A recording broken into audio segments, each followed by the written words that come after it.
Welcome back, guys. Thanks for tuning in.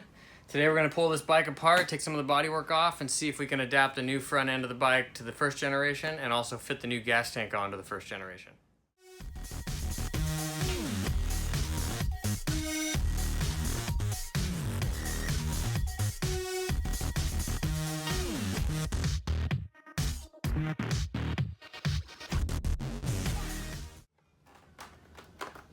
All right.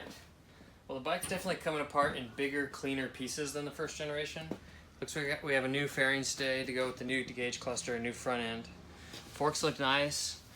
Looks like the lower triple clamp is still steel like the first generation. That was something we were hoping to get an aluminum lower triple clamp, but it's still a steel or cast iron one piece with the stem welded together. Rest of the bike looks pretty much the same. Looks like we got a new fender also, but all the same brakes, same rotor.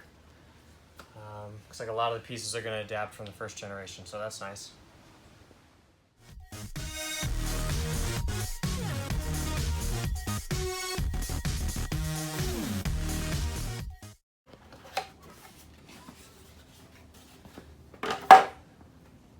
So it looks like the new tank still has, the tank cover is separate from the actual tank.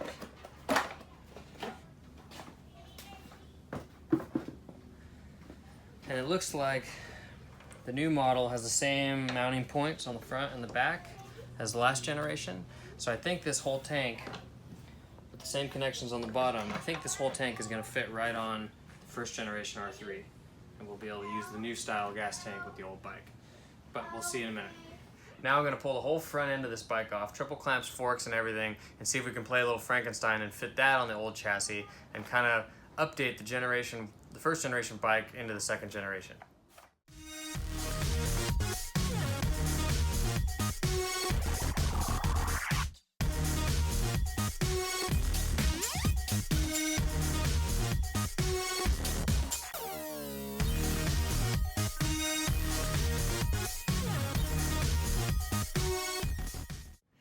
All right, so we've successfully taken the 2019 front end, the 2019 gas tank, the 2019 fender, the 2019 fairing stay, and put them on this 2017 Yamaha R3 frame. Everything bolts right up. The gauge cluster looks like it has the same connector as the 2017 R3, but the wire colors and the pins are different, so I don't recommend trying to swap the gauge. However, the 2017 gauge fits with the new fairing stay. So we're going to show you this whole bike. It looks like all the mounting tabs from the frame are the same. You could probably even switch all the bodywork over if you wanted to.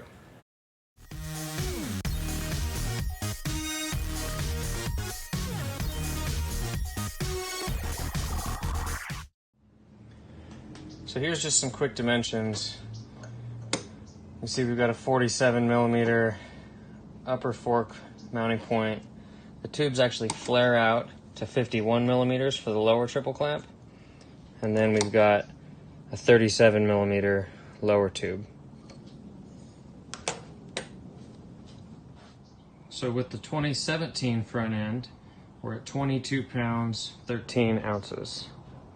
Let's see what the 2019 weighs. So there, with all the 2019 front end, we are at 24 pounds 1.5 ounces.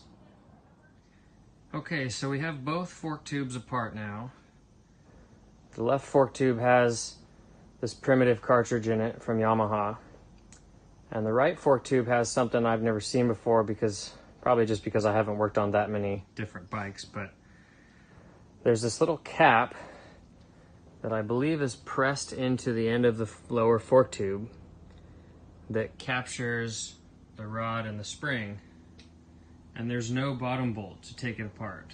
So you actually have to separate the axle clamp and the lower tube and probably somehow remove that cap. So I'm going to send these off to Traction Dynamics. They'll know what to do, and we'll have some more info back later. Please tune in next time as we get these forks sent off to Traction Dynamics to get our cartridges updated. We're going to get the bodywork over to Hot Bodies, get some new race bodywork done. And if you have any questions, please feel free to shoot me an email or comment below, and I'll see you next time. Thanks.